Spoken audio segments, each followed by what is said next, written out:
So, it's really hard to tackle all of the potential race day nutrition things that you may come into contact with, but we really wanted to highlight at least some of the major ones. But if you have something that you've experienced or you have questions about on what to do, what to troubleshoot it, definitely put it into the chat and we will try to go through and capture those as we go.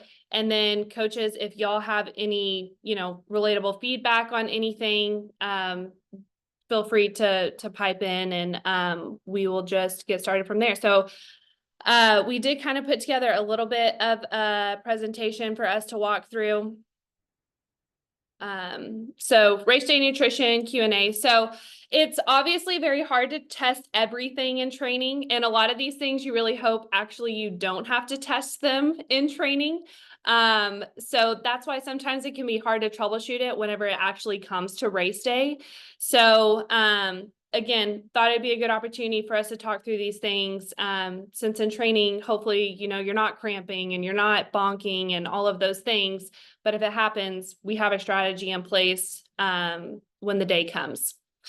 So probably the biggest thing that I'm sure either you've experienced, we've heard about, is just GI distress in general. Why is this happening? How do we avoid it? And one thing that you're going to notice that is related to a lot of the things we're going to talk about tonight is it really comes down to balancing everything. It comes down to balancing the calories and carbs that you're taking in, balancing your hydration, balancing your electrolytes. And again, that's why we really emphasize practicing a lot of this in training. And it's not even just for people that are doing triathlons. If you are doing cycle races, if you are doing run races, like this is all very applicable where you have to find this balance which works for you. So how do you avoid getting to a point of GI distress? And it comes back to balancing hydration and calories. A lot of times, if you take in too many calories and you don't have enough hydration, well, then those calories, and when I say calories, I'm meaning primarily carbs, that's just going to sit in your stomach. And then on the flip side, if you are taking in a whole bunch of water or hydration, but you don't have the calories or carbs to intake to help absorb a lot of that, that's whenever you get that sloshy stomach feeling. And so again, kind of the best way to prevent this is to make sure that you are consistently taking in carbs and you're consistently taking in water in order to maintain this balance.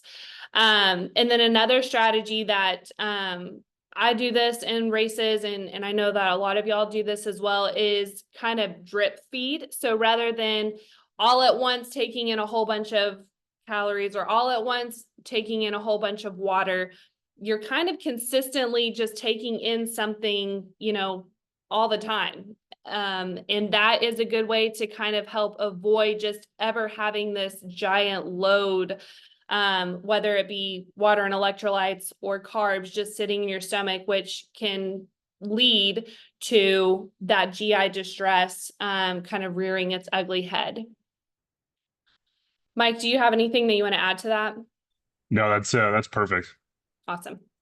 And again, if y'all have questions, definitely just drop them in the chat. So another big nutrition related thing that I know I actually experienced this during my first Ironman, and I was in the med tent for 2 hours after I crossed the finish line because I had hyponatremia. This occurs whenever your concentration of sodium in your blood gets too low. And we talked a little bit about this 2 weeks ago whenever we had our sodium talk. But this can potentially be very dangerous. Some of the symptoms whenever this happens is you can get headache, you can get nausea, dizziness, cramping, fatigue, all of which, you're probably experiencing on race day, especially if you're doing a long distance one. So it can kind of be hard to identify, really what is causing this. I know whenever I had it, my hands were very, very swollen.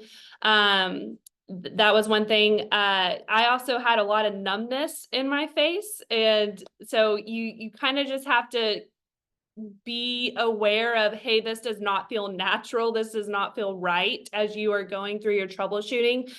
But again, what's happening is you have too much essentially water and not enough sodium in your blood. And so the number one way that you have to fix this is you have to get salt. You have to get some electrolytes in you. And one thing that I will say is if you're like leaning on course nutrition, whether it be Gatorade, or I know now we have Mortal Hydration out there and stuff, some of that does not contain enough salt to actually resolve this if you are at a point where your concentration levels have gotten really low. So this is where it really is valuable to have salt tabs, or to have base salt, or have extra electrolytes with you, so that it can make an impact whenever you actually do need to resolve this.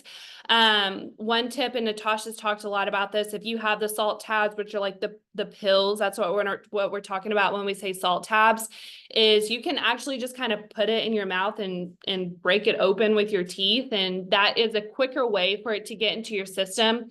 Again, the nice thing with base salts is you can just kind of dump that in your mouth, and that is a good way to really get some good sodium into your system. But again, going back to how do you prevent this, very similar to what we just talked about making sure that you are regularly, consistently taking in what you plan to take in going into a race. This is a really good way to just make sure that you're regularly consuming those electrolytes on race day, so that you can hopefully avoid getting to this point. Mike, anything you want to add to that, or any other coaches? No, I think the biggest thing we'll kind of talk about at the end too is just making sure that a lot of these things you're practicing leading up to race day. And so on those, longer training sessions, especially like Saturday, Sunday workouts for most people, like that you're actually practicing your fueling, both from a sodium standpoint and a carb standpoint, and then giving that feedback to your coach. How do you feel, taking note, kind of all the anecdotal things that go into it, because everybody's going to be a little bit different, and like these symptoms are going to present differently in everybody as well, kind of across the board. Yeah. And to your point about practicing it, one thing that I always ask my athletes whenever we're like in our race day prep and we're like really hammering on nutrition is, did you have to go to the bathroom a lot? Like that can be one sign that, okay, we need to be tweaking things, because if you are taking in stuff and then like 10 minutes later, you're having to pee it out, that's telling us, okay, maybe there's some adjustments that need to be made. And so, especially as you get into the longer distance stuff, like nothing is TMI, like it's all beneficial to know, because it can kind of help, potentially resolve some of these things that you may face on race day.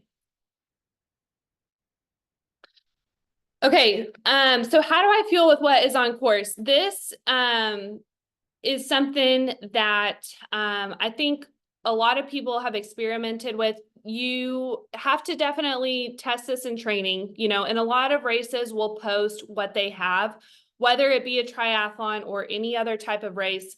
They'll usually say, what they're going to have at aid stations, at what mile marker they will be at, available, and everything. And so do your research if that's something that you want to do. The benefit of leaning on course nutrition is you don't have to carry, as much stuff. It's nice if you are accustomed to it, you can stomach it. And again, you don't then have to carry all of that fuel with you on race day. But the biggest thing, and kind of what we talked about, is making sure that you have a plan going into race day. So where those aid stations are, what is going to be available at those aid stations. And as you are going into the aid station, you are mentally prepared of, what am I tossing? What am I grabbing? And kind of having a process ready in order to execute that as you come onto the aid stations. And then the other thing with this is making sure that you are confident grabbing things, especially in a triathlon. If you're on the bike, are you comfortable grabbing bottles? Are you comfortable grabbing gels? And if you're not, then making sure that you have a plan of action in order to work around that. So we did kind of put a little bit of an example of what this would look like. So This is more, if you are in a triathlon or a cycle race, if an aid station, they're typically every 15 to 20 minutes, depending on how fast you're going, that's going to be 60 to 80 minutes. So you need to be prepared to grab what you need that is going to last you that 60 to 80 minutes before you hit that next aid station. And so, if you're wanting to consume 80 to 100 grams of carbs, that's going to be, you need to grab at least 2 gels. You need to grab a bottle of Gatorade. You probably need to grab more water in order to have that. If you're, doing some real food and they have bananas, you can grab half of a banana. But these are the specifics in order to really be prepared. So that whenever you come into those aid stations again, you have a plan of action in order to grab everything that you need to grab. Anything that y'all want to add to that? Yeah, I was going to add this real quick. So this is something we talk about a lot, but I think when you break it down, or the times I've broken it down like this, I get a lot of good feedback from people. So really, like, the thing that you should be doing is, like, you should create like a 10,000 foot level plan. So what I tell my athletes to do is come in and say, okay, how many, like, what is my target per hour, right? And I'm going to use big round numbers here to make this math super easy, but let's say it's 100 grams of carbs and 1,000 milligrams of sodium, right? That's what we're trying to target. Then we say, okay, what's the duration of the effort, right? And we can talk about specifically, like, how to fuel race, but a lot of times you want to look at, like, the bike effort, right? Because that's where you're going to get the majority of your fueling in. So building that plan for the bikes, let's say your goal bike time is 6 hours, right? For an Ironman. So now we're looking at 600 grams of carbohydrates and 6,000 milligrams of sodium across that 6 hours. And then from there, so now you have your totals and you kind of have your per hour, what you're shooting for. And then from there, you can just start to break it down, right? And if you're somebody who wants to fuel exclusively with liquid, then you can start to do the math on, like, if you're using something like raw, right? Okay, how many scoops, do I need? 25 grams of carbs in each scoop. I can't remember the amount of sodium off of my head, but you can start to do that math, right? So now it's like, okay, I'm going to drink 2 bottles an hour. Each bottle is going to, have 50 grams of carbs in it and 500 milligrams of sodium. That's, whatever, this amount of raw and stuff like that, or whatever else you're using. That's kind of how you have to break that plan down and look at it systematically across the board, right? And then if you're somebody who's like, I want to do a combination of liquid and gels, from there, it just gets a little bit more complicated, right? Because you're just adding more variables into it, right? If you just stick with one thing, you might get a little palate fatigue, but, like, at the end of the day, like, you've created something that's a little bit more simple, right? And so that's kind of the idea is, like, again, everybody's gonna be different. And so one's like, this example here is great, but, like, now you've got to take this example and how we essentially calculate what we're getting to, and then apply it to you and apply it to your race day. And I think from there, if you work with your coach, talk back and forth, hey, here's what I'm thinking, go over the nutrition plan. Like, that's what we're doing pre-race calls for. That's what we're doing these comments for leading up to race day. I think you can dial in, like, a pretty good plan going into race day. And then you just have to execute, right? The amount of people I see go into race day with, like, 0 plan is insane to me. Like, you put all of this time and effort into training for this, a race, whether it's a 70.3 or an Olympic distance race or a freaking Ironman, like, and then we're just going to, like, wing it on nutrition, is just absolutely wild to me. So, this is a very important, piece of the puzzle. And I think, the majority of people don't give it the credit it deserves, right? And I say this to people all the time. Like, if you've somebody who's been chronically underfueled or underhydrated, and then you, like, start to fuel and hydrate, it's like legal doping. Like, it's like you've gone, like, just the amount of people that don't do it correctly. Like, you can have such a competitive advantage if you just get this one thing right. Yeah, no, I agree. And when people talk about training your gut, I mean, you have to train your gut. You can't just go out on race day and think, I'm just going to consume everything in sight and think, oh, I'm fueling myself, I'm fine, because if you haven't tested that and you don't know, how your body's going to handle that, then you could dig yourself into a hole. One other thing that I wanted to touch on with on-course nutrition is on the other side of this, what if you don't like anything that's on course? Well, then you need to be prepared to carry and have everything that you need if you are not going to lean on course. If the only thing that you want to take on the course is water, then you need to be prepared for that, especially in a longer distance race. So, luckily with Ironman, you have special needs bags where you can kind of store stuff, but in a 70.3, if you're going to be out there for a while, you need to be prepared in order to have all that fuel with you. If you aren't a fan of Morton, or if you aren't a fan of, whatever Gatorade product they have out there now, just so that you have all of that nutrition that you need. I just dropped a link to a Slow Twitch thread. It's just all about water bottles. I saw somebody asked about water bottles in there. Love it. This roundup is amazing. Like, it's got links to like 15 or 20 different water bottles ranging from normal size to 1 liter to 32 ounce to just like literally it's like the most in-depth review of water bottles I've ever seen. So I always search for it whenever somebody asks me about bottles. So I think it's a good resource. I love it. Perfect. Yep. Awesome. So let's talk the C word, cramping. Cramping is dang. It is something that while we can't experience this in training, it can really derail your day depending on how bad it is. So again, a lot of times cramping is coming from electrolyte imbalances, neuromuscular fatigue, and depending on how severe your cramp is, that's kind of how forcefully or intentionally you're going to have to attack getting it resolved. But the biggest thing is increasing your salt intake. And so again, kind of going back to the capsules or the base salt, making sure that you're taking something that's going to have a high enough sodium in it, as some sports drinks may not. Like if they just have Gatorade out there or something like that, or Coke, Coke obviously doesn't have sodium in it. And so in that moment, being able to kind of problem solve and have what you need in order to resolve this. And the best way to present it is kind of what we've been talking about all along, is just making sure that we're consistently taking in things and how much you need.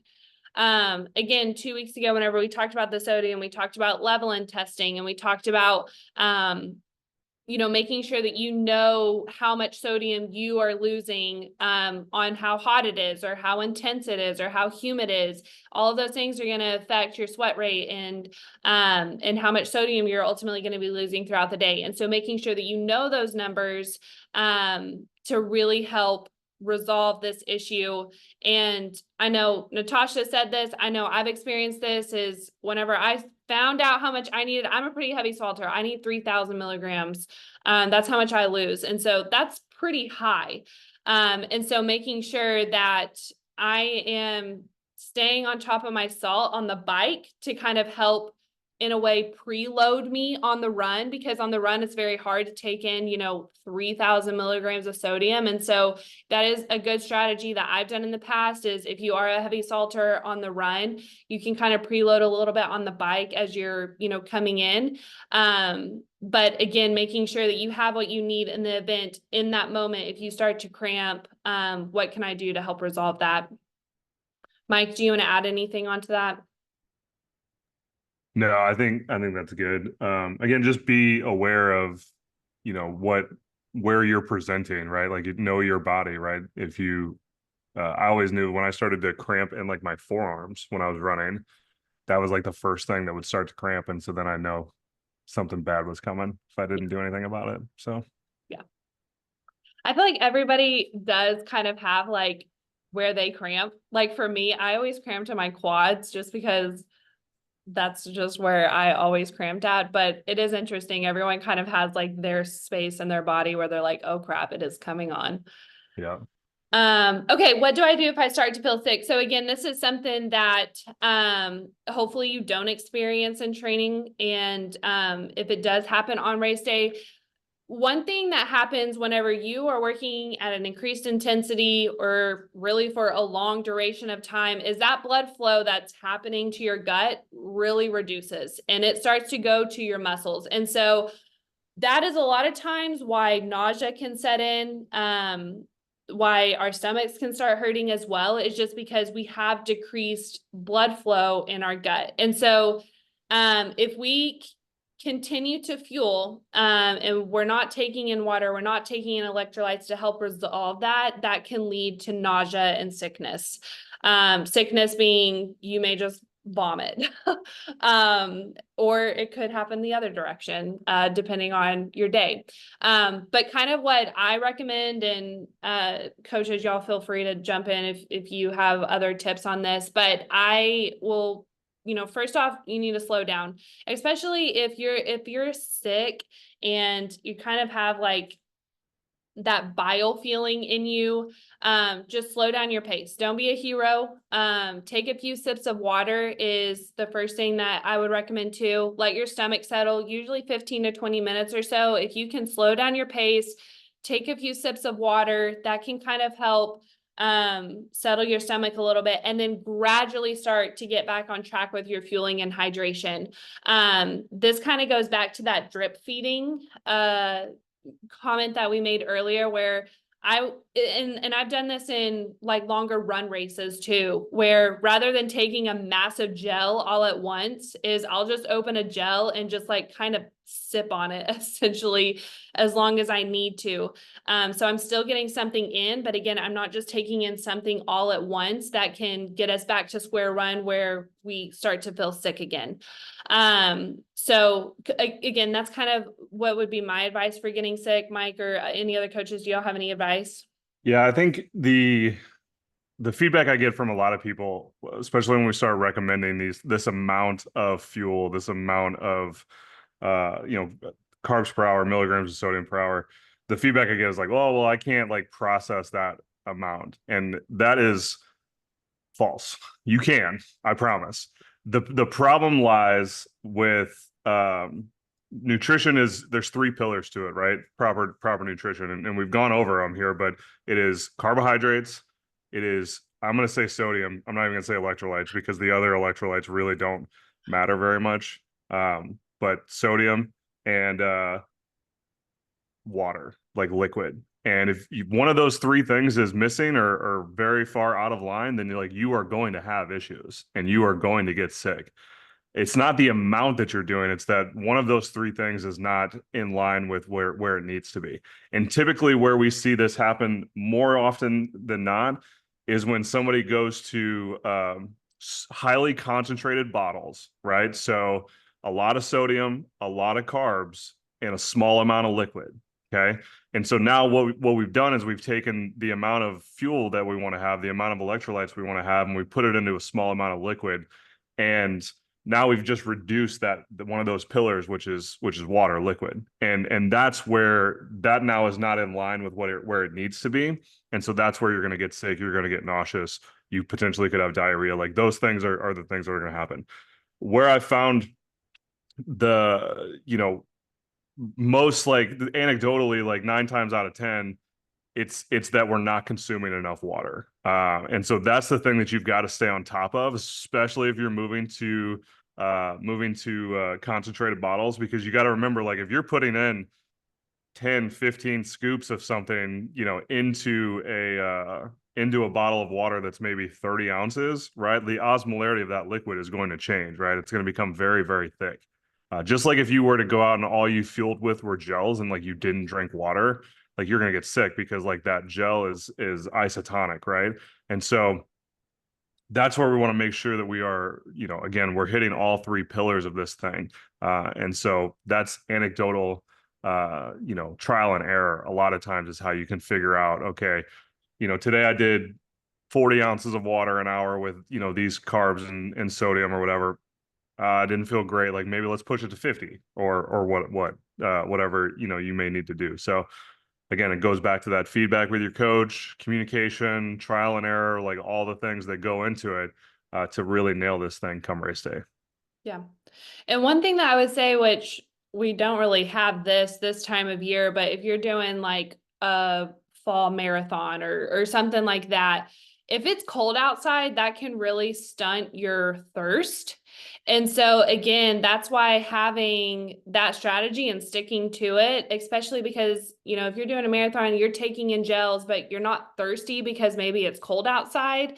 You know, those are an applicable thing here, is making sure that you still are taking in water, because if not, you could very easily get yourself into a situation where, okay, now you have a whole bunch of carbs in your stomach, and we didn't have enough to dilute it to absorb it. And so, again, just kind of knowing going into a race and just kind of problem solving, that's honestly what can keep your mind busy too come race day, is approach it as if it's just one big thing that you're going to problem solve the entire day, and having a plan ready when it comes. Awesome.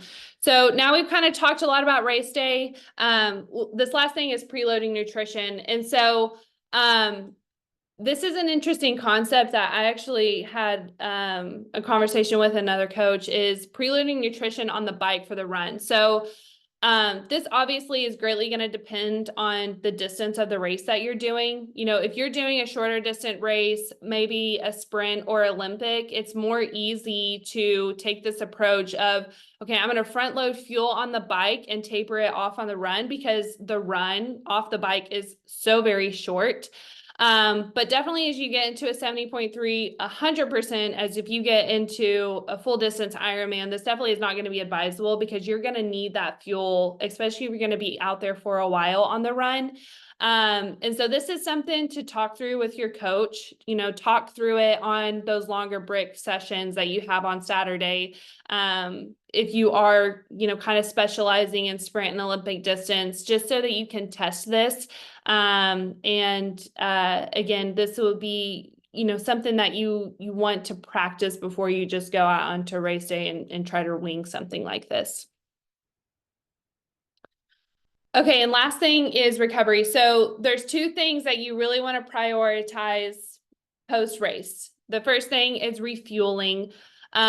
This is sometimes hard to do, especially if you are doing a longer distance run or you have just raced at a very high intensity.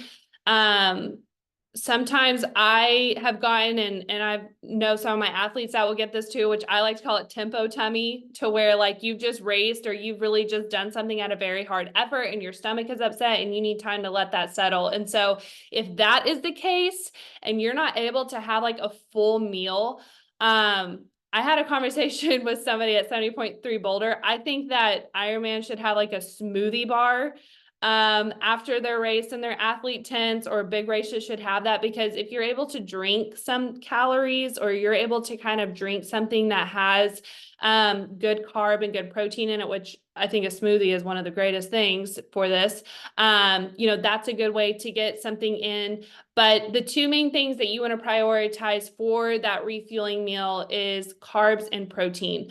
Carbs mainly because you've just depleted all of your glycogen stores. And so now we need to refuel in order to replace that. Very similar to what we would preach in training. And then protein just to help with muscle rebuild, you know, tissue damage. It can help accelerate the uptake of carbs. And so really prioritizing those two things as your recovery meal, if you will. And then the next thing is going to be rehydrate. So we've refueled and now we need to rehydrate. So again, we've lost sweat, we've lost sodium, we're maybe dehydrated, and we need to make sure that we're replenishing those with sufficient fluids. And so making sure that those are the two things that we're really prioritizing post-race, and that really can set you up in your recovery process to really help you rebuild and feel better, you know, those next 24, 48 hours and beyond post-race. Mike, any other things that you want to add around that? Nope, that's good. Awesome. I'm going to drop this link to this app in the comments real quick. So this app, Saturday Morning .fit, is an app that will actually just calculate your fueling for you. So it was developed by Dr. Alex Harrison, who's been on our team calls a handful of times. Does a lot of stuff with fueling. That app is great. I've got a couple athletes who use it. they're working on integrating like coach access and integration into Training Peaks and stuff like that. So hopefully the idea is within the next couple months that we could actually just, you could use this app to help calculate your actual like fuel requirements, and then it would automatically upload into Training Peaks. And then as coaches, we could see that information, which would eliminate some of the back and forth on comments and stuff like that. So it's a good app though. I've used it. Yeah, it definitely is. Not sponsored. Awesome, guys. Well, we appreciate y'all's time. Hope you have a great week, and we will see you next time.